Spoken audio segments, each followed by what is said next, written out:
Mahaba na ang buhok ni Daddy, kailangan ng gupitan. Nakikiliti pa yan habang ginugupitan.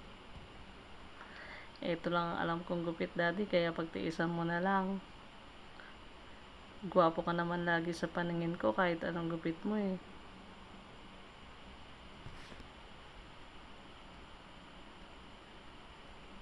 O diba, presko na yan.